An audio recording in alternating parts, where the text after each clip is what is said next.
അല്ല, അതില് ഇപ്പൊ പ്രൈവറ്റ് ബസ്സിനെ നശിപ്പിക്കാനല്ലല്ലോ KSRTC നശിപ്പിക്കാനല്ല പ്രൈവറ്റ് ബസ്.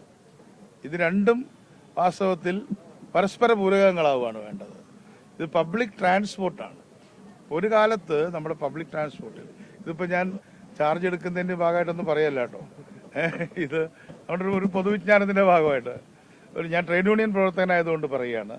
30,000-ഓളം ബസ്സുകൾ സ്വകാര്യ മേഖലയിൽ പബ്ലിക് ട്രാൻസ്പോർട്ട് നടത്തിയിരുന്നു.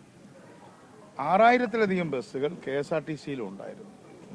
ഇന്ന് ആ 30,000 8,000-ആയിട്ട് ചുരുങ്ങി.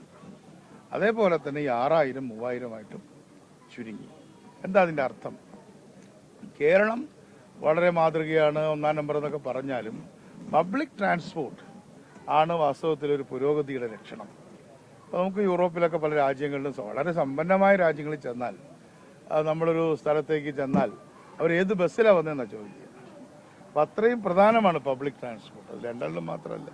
ഇപ്പം ഞാൻ ILOയുടെ മീറ്റിങ്ങിന് പലപ്പോഴും പോയിട്ടുണ്ട്. അവിടെ നമ്മൾ ILO ഓഫീസിൽ നിന്ന് അവർ ചോദിക്കുന്നത് ഏത് ബസ്സിൽ വന്നു എന്നാണ്. അപ്പം ജനീവയുടെ ട്രാൻസ്പോർട്ട് ബസ്സാണ്. അപ്പം കാറിനേക്കാളും പ്രാധാന്യം ബസ്സിനാണ് കൊടുത്തത്. നമ്മളിപ്പോൾ കാറിനും മറ്റുള്ള വാഹനങ്ങൾക്കാണ് കൂടുതൽ പ്രാധാന്യം കൊടുത്തത്.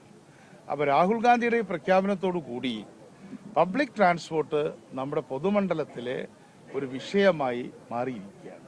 അപ്പം അതിനെ ശക്തമാക്കുക, അതിൽ തന്നെ ഏറ്റവും നല്ല രീതിയിൽ പ്രത്യേകിച്ചും വിമൻ ജെൻഡർ ഫ്രണ്ട്ലി ആയിട്ട് കാര്യം ചെയ്യാൻ പോവാണ്. നിങ്ങളുടെ എല്ലാം പിന്തുണ വേണം. അതിപ്പോൾ പൊതുവെ UDF ഗവൺമെന്റിന് വേണ്ടി ഞാൻ പറയാം.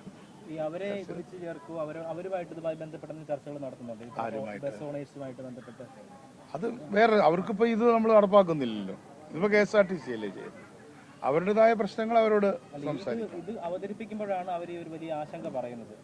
സ്ത്രീകൾ ഉൾപ്പെടെ അതിലോട്ട് പോരും. അപ്പോഴത്തേക്കും സ്വാഭാവികമായും അവരുടെ വരുമാനത്തെ അത് പ്രതികൂലമായി ബാധിക്കും. ആ ഒരു മേഖല തന്നെ ഇല്ലാണ്ടായി പോകും. അല്ല, അതൊക്കെ നമുക്ക് ഡീറ്റെയിൽസ് നമുക്ക് സംസാരിക്കാം കേട്ടോ. എല്ലാം സംസാരിക്കാം. എല്ലാം നിങ്ങളോട് സുതാര്യമായിട്ട് പറയാം. റൈറ്റ്? Thank you.